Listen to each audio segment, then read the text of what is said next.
I'd spent 15 years cleaning the offices of Vertex Technologies, watching from the shadows as the company grew from a scrappy startup into a $200 million tech powerhouse. Every night, I'd empty their trash bins, vacuum their plush carpets, and wipe down the glass conference tables where million-dollar decisions were made. To them, I was invisible. Just Manuel Reyes, the night janitor who barely spoke English. What they didn't know was that I spoke 5 languages fluently, held an MBA from an overseas university, and had been investing nearly every penny of my modest salary into their company stock since the day they went public. It wasn't that I was hiding my background deliberately. It was simply that no one had ever bothered to ask. In their world, a janitor was just a janitor, a function, not a person with dreams, intelligence, or ambition. My investment strategy had been simple. Live frugally, save aggressively, and invest consistently in a company whose inner workings I understood better than almost anyone. While executives came and went, I remained, observing patterns, listening to late-night conversations people had when they thought no one was around, and reading discarded documents that revealed the company's true health beyond the polished quarterly reports.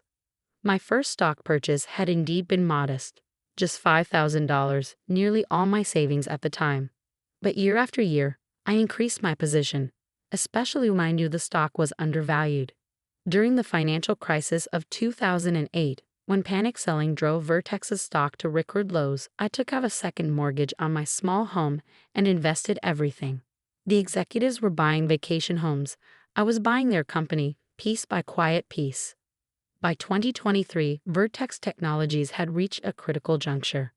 Their groundbreaking security software had captured significant market share, but mismanagement and excessive executive compensation had eroded profits. The founding CEO had retired, replaced by Elliot Warner, a slick salesman with a Harvard MBA and expensive tastes, but limited technical understanding of the company's products. Under Warner's leadership, the focus shifted from innovation to cost-cutting. Talented developers were laid off while the executive team expanded. The company's stock had stagnated for 3 years despite the booming tech market. Longtime employees whispered about their concerns, but publicly, Warner projected unwavering confidence. I watched it all unfold as I emptied his trash can each night, finding discarded presentations about declining product quality and growing customer complaints. I saw the emails he printed and then discarded about competitor advances that threatened Vertex's market position. And most tellingly, I noticed how the executives were quietly selling their personal stock holdings while telling employees and shareholders to keep faith. Something needed to change, but as a seemingly powerless janitor, what could I do? The answer came when I learned of a vulnerability few others recognized: the company's ownership structure. Vertex's founding CEO had maintained a 40% ownership stake, kept in a family trust. Upon his retirement, rumors circulated that the shares would be sold to provide for his comfortable retirement. The board, loyal to Warner, planned to have the company buy back these shares gradually to prevent any outsider from gaining significant influence. What they didn't know was that I had established a relationship with the founder years earlier. On quiet nights when he worked late, we'd occasionally chat. First about simple things, then gradually about our families, our backgrounds, and eventually the company itself. I never revealed the extent of my stock holdings, but he came to know me as more than just the janitor. When he decided to sell his shares, he contacted me discreetly. "Manuel," he said during our phone call, "I've watched Warner and his team run my company into the ground. The board won't stand up to him. I need a buyer who cares about Vertex's future, not just its quarterly profits." I took a deep breath. What if I found that buyer? He chuckled. "That would be quite something. The shares are valued at $87 million at current market price. And if someone could meet that price?" There was a pause.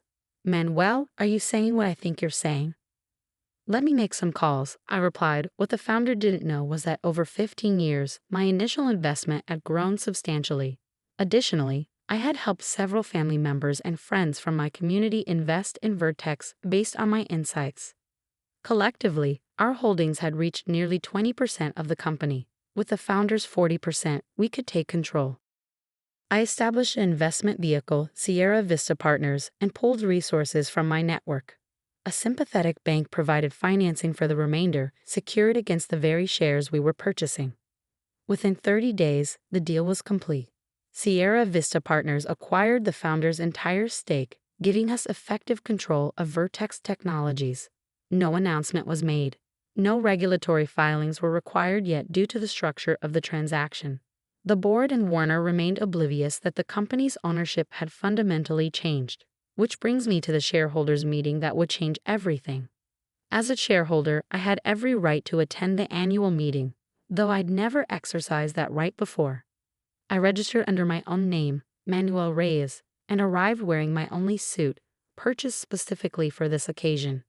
The executives' reaction when they saw me enter the hotel ballroom was immediate and visceral.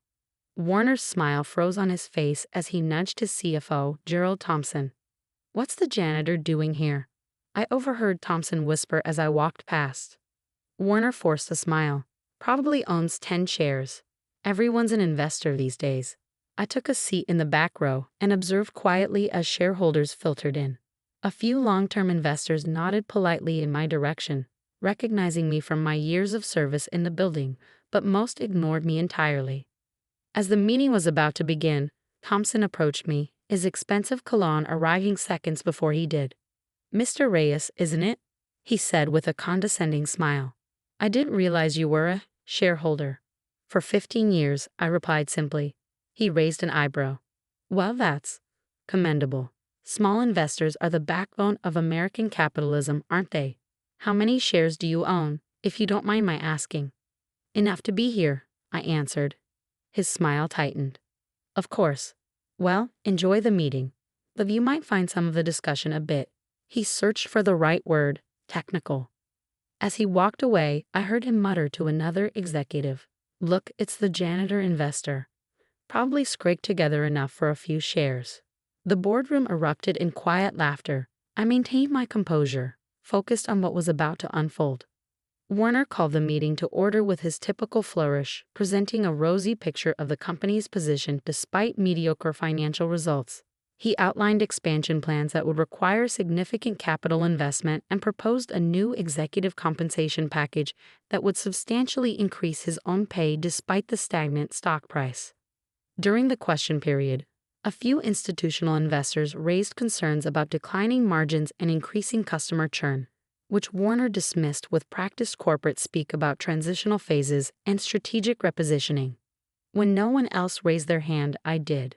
The room fell silent as Warner reluctantly acknowledged me. "Yes, Mr." in the back. "Reyes," I supplied. "Manuel Reyes."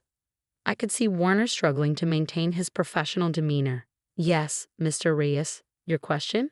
The company has spent $42 million on executive compensation over the past 2 years while reducing R&D spending by nearly 30%. During this same period, our main competitor has doubled their development budget and released 2 major product updates to R1. Could you explain how this strategy supports long-term shareholder value? The precision of my question, and the data it contained, created a palpable tension in the room. Warner hadn't expected this level of insight from the night janitor. "Well," he stammered slightly, "executive talent is our most valuable asset, and retention requires competitive compensation. As for R&D, we focused on efficiency rather than raw spending numbers. Yet customer satisfaction scores have dropped from 92% to 76% in 18 months, I continued. And the average tenure of software engineers has declined from 4 years to 17 months. Warner's face darkened. "Mr. Reyes, with all due respect, these complex business decisions might be difficult to fully appreciate without a background in corporate management. Rest assured the board and executive team are acting in shareholders' best interests." Thompson, unable to contain himself, added loudly, "Perhaps Mr. Ray should focus on his own job rather than second-guessing executives with decades of experience and advanced degrees. How many shares did you say you owned, sir? 5? 10? A few executives chuckled, though most shareholders looked uncomfortable at the naked condescension. I remained calm. "I believe in investing in what you know, Mr. Thompson, and after 15 years of working in your offices, I know Vertex Technologies quite well." Before Thompson could respond, the doors at the back of the ballroom opened and a woman in a crisp business suit entered, followed by 4 men carrying document boxes. She walked confidently to the front of the room and handed Warner an envelope. "What's this?" he asked, irritation clear in his voice at the interruption. "Regulatory filing," she replied loud enough for everyone to hear. Sierra Vista Partners has acquired 40% of Vertex Technologies' outstanding shares from the founders' family trusts. Combined with their existing holdings, they now control 58.7% of the company. Warner's face went pale. "That's impossible. The board has first right of refusal on the founders' shares. This transaction cannot be valid." The board's right of first refusal expired 60 days after the initial offer. The woman, who I knew was Patricia Alvarez, one of the most respected corporate attorneys in the city, continued. "That deadline passed 2 weeks ago. The transaction is complete and legally binding." Murmurs spread through the room as shareholders tried to process this dramatic development. Warner looked like he might be ill. Who is Sierra Vista Partners?" he finally managed. Ms. Alvarez smiled slightly. "Their managing partner is present and would like to address the shareholders." All eyes scanned the room, expecting someone to stand up from among the institutional investors, or perhaps for someone new to enter dramatically. Instead, I stood up quietly from my seat in the back row. "I am Manuel Reyes, managing partner of Sierra Vista Partners and the new majority shareholder of Vertex Technologies." The silence that followed was absolute. Warner's mouth literally hung open. Thompson looked like he'd been struck. Several other executives who had laughed at me earlier stared in undisguised shock. I walked calmly to the front of the room. "Thank you, Ms. Alvarez, and thank you, Mr. Warner, for chairing the meeting until now. As the representative of the majority shareholder, I'll be taking over." This is preposterous," Warner sputtered. "You're the janitor." I smiled. I was the janitor. I'm also an MBA graduate, a long-term investor, and now the controlling shareholder of this company. Turning to address the room, I continued. "For 15 years, I've watched this company grow from within. I've seen its strengths and its weaknesses from a perspective few others could. I've witnessed brilliant innovations dismissed because they came from lower-level employees. I've seen wasteful spending justified as executive necessity." I gestured to the document boxes Ms. Alvarez's team had brought in. "These contain our detailed analysis of Vertex's current position and our plan to restore its competitive edge and shareholder value. Key elements include refocusing on R&D, implementing a more equitable compensation structure, and creating pathways for internal talent development." The institutional investors were already flipping through copies of the plan that were being distributed. Several were nodding with approval at what they read. As my first act as majority shareholder, I continued. "I move for the immediate restructuring of the board of directors and executive team." A hand went up. Martin Klein from Perimeter Capital, one of our largest institutional investors. "Mr. Reyes, while this is certainly unexpected, your analysis is quite thorough." Perimeter Capital seconds the motion. Warner, finally recovering his voice, interjected frantically. "This is a hostile takeover. You can't just walk in here and—" "It's not hostile, Mr. Warner," I corrected him calmly. "It's capitalism. The very system you've explained to shareholders for years when justifying your compensation packages and cost-cutting measures. The majority shareholder is exercising its rights." Thompson, still processing his new reality, hissed, "You tricked us. You pretended to be just a janitor all these years." I turned to face him directly. "I never pretended to be anything, Mr. Thompson. I was a janitor. I did my job with pride and dignity. You and others simply decided that meant I couldn't be anything else. Couldn't be educated, couldn't be ambitious, couldn't be an investor. That was your mistake, not my deception." The vote to restructure the board passed overwhelmingly. Warner, Thompson, and 3 other executives were removed from their positions, effective immediately. I appointed an interim CEO, Dr. Sophia Chen, our brilliant but overlooked head of product development who had been considering leaving for a competitor. As the meeting concluded and shell-shocked executives filed out, many shareholders came forward to introduce themselves. Some admitted they'd seen me for years but never said hello. Others expressed enthusiasm for the new direction outlined in our plan. Warner was the last to leave, stopping in front of me with a mix of anger and bewilderment. 15 years, he said. "You cleaned my office for 15 years without saying a word about any of this." "I spoke up many times, Mr. Warner," I replied. "I submitted suggestions to the employee portal. I raised concerns during town halls. Once, I even sent a detailed analysis of our product vulnerabilities compared to competitors. You just never listened because of who you thought I was.